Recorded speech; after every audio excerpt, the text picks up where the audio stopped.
मीठे बच्चे, सबसे पहले पहले यही ख्याल करो कि मुझ आत्मा पर जो कट चढ़ी हुई है वह कैसे उतरे। सुई पर जब तक कट यानी कि जंक होगी तब तक चुंबक खींच नहीं सकता।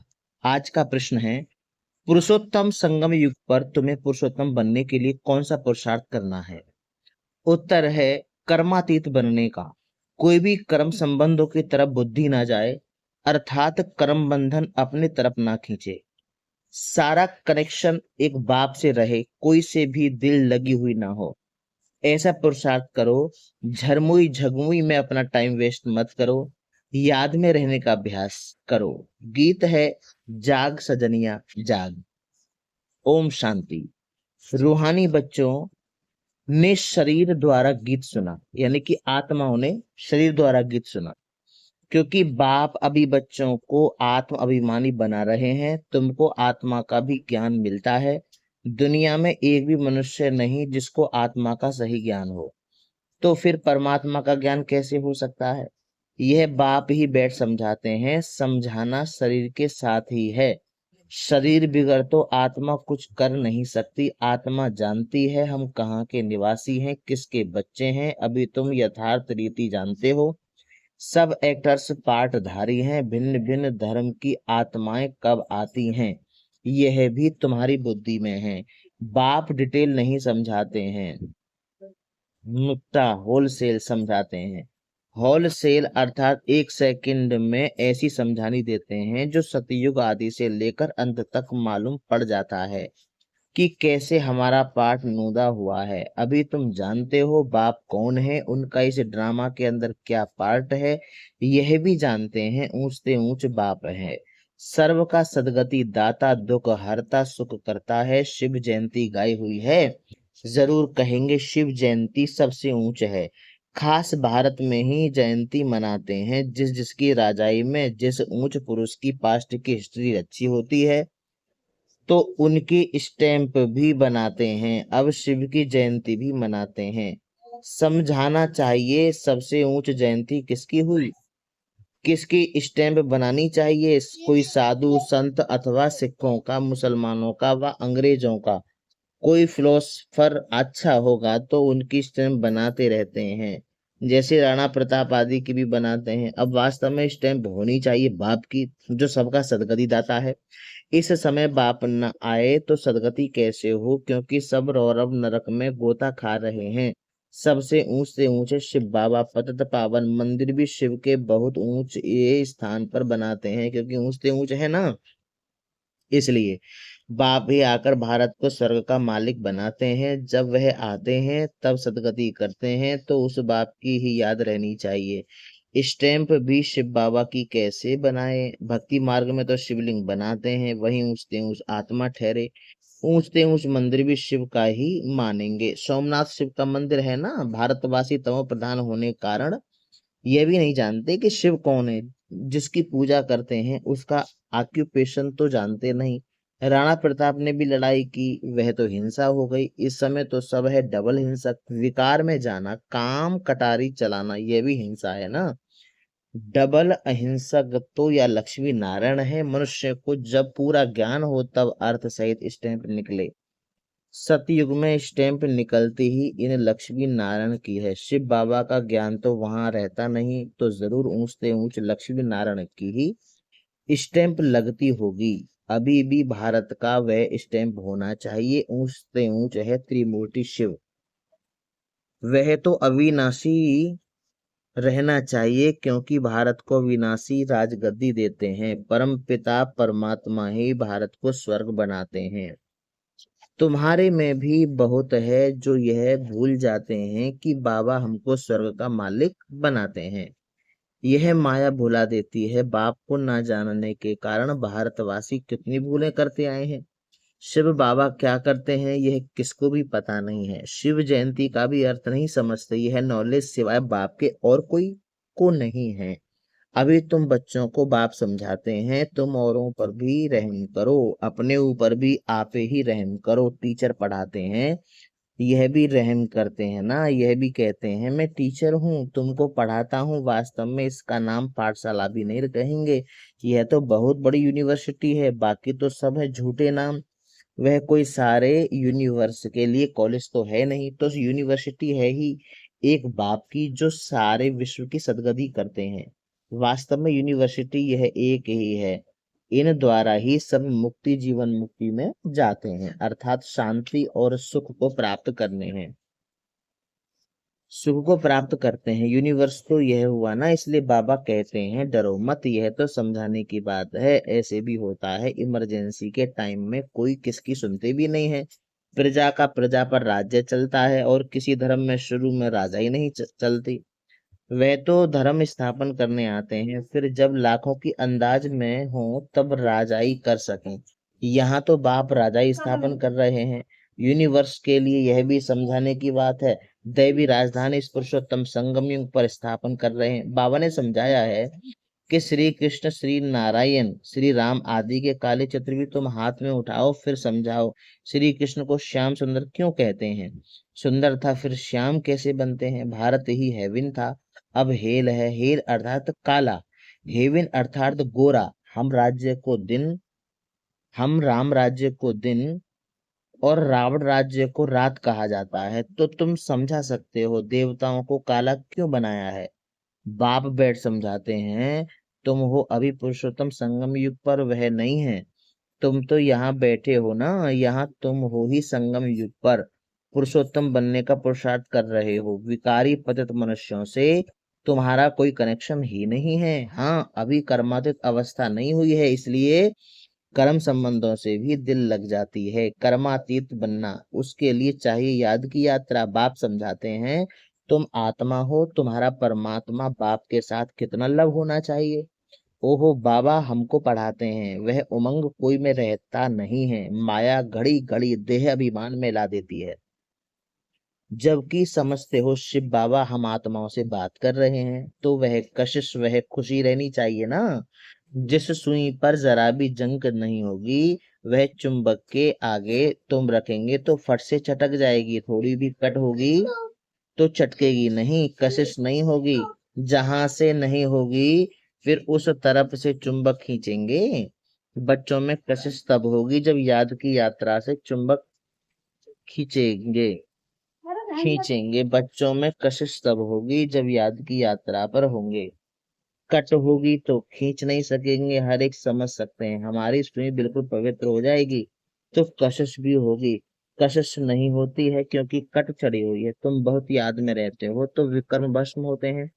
अच्छा, फिर अगर कोई पाप करते तो वह 100 गुना दंड हो जाता है। कट चढ़ती है, याद नहीं कर सकते। अपने को आत्मा समझ बाप को याद करो, याद भूलने से कट चढ़ जाती है तो वह कशिश लब नहीं रहता। कट उतरी हुई होगी तो लब होगा, खुशी भी होगी, चेहरा खुशनुमा रहेगा। तुमको भविष्य में ऐसा बनना है। सर्विस नहीं करते तो पुरानी सड़ी हुई बातें करते रहते। बाप से बुद्धि योगी चुरा देते हैं। जो कुछ चमक थी वह भी गुम हो जाती है। बाप से जरा भी लब नहीं रहता। लब उनका रहेगा जो अच्छी रीति बाप को याद करे होंगे। बाप को भी उनसे कशिश होगी। यह बच्चा सर्विस भी अच्छी करता है और योग में भी रहता है तो बाप का प्यार उन पर रहता है। अपने ऊपर ध्यान रखते हैं, हमसे कोई पाप तो नहीं हुआ। अगर याद नहीं करेंगे तो कट कैसे उतरेगी। बाप कहते हैं चाट रखो तो कट उतर जाएगी। तमो प्रधान से सतो प्रधान बनना है तो कट उतरनी चाहिए। उतरती भी है फिर चढ़ती भी है। 100 गुना दंड पड़ जाता है। बाप को याद नहीं करते हैं तो कुछ ना कुछ पाप कर लेते हैं। बाप कहते हैं कट उतरने बिगर तुम मेरे पास आ नहीं सकेंगे, नहीं तो फिर सजा खानी पड़ेगी। मोचरा भी मिलता, पद भी भ्रष्ट हो जाता, बाकी बाप से वर्षा क्या मिला। ऐसा कर्म नहीं करना चाहिए जो और ही कट चढ़ जाए। पहले तो अपनी कट उतारने का ख्याल रखो।